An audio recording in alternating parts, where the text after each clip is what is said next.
বাংলাদেশ ক্রিকেটের এক অনন্য অধ্যায়ের সমাপ্তি ঘট। দীর্ঘ 18 বছরের আন্তর্জাতিক ক্যারিয়ার শেষে বিদায় নিল মাহমুদুল্লাহ রিয়াদ। ক্রিকেট প্রেমীদের হৃদয়ে চিরস্মরণীয় হয়ে থাকবে তার অবদান। কিন্তু তিনি কি শুধু সাইলেন্ট কিলার ছিলেন, নাকি ভেতরের মানুষদের কাছে ছিলেন পেন কিলার? 2007 সালে আন্তর্জাতিক ক্রিকেটে অভিষেক হয় রিয়াদের। তখন তাহিদ হৃদয় ছিলেন মাত্র 7 বছরের শিশু। সেই শিশুটি একদিন রিয়াদের সতীর্থ হবেন হয়তো ভাবনারও অতীত ছিল।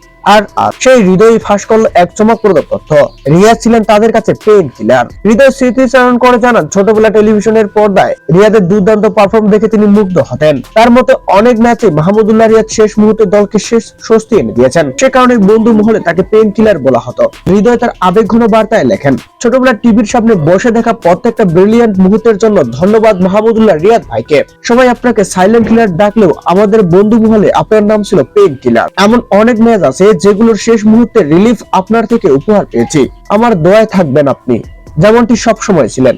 অবসর জীবনের জন্য শুভকামনা শুধু হৃদয়ে নয়। তরুণ পেশা শরীফুল ইসলাম শূন্যতা অনুভব করেছেন রিয়াদের অনুপস্থিতিতে। তিনি লিখেছেন, আপনাকে জাতীয় দলে অনেক মিস করব।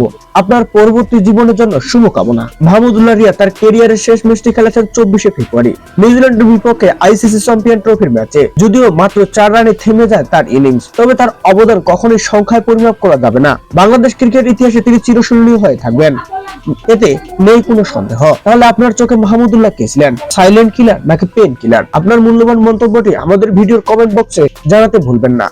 ধন্যবাদ।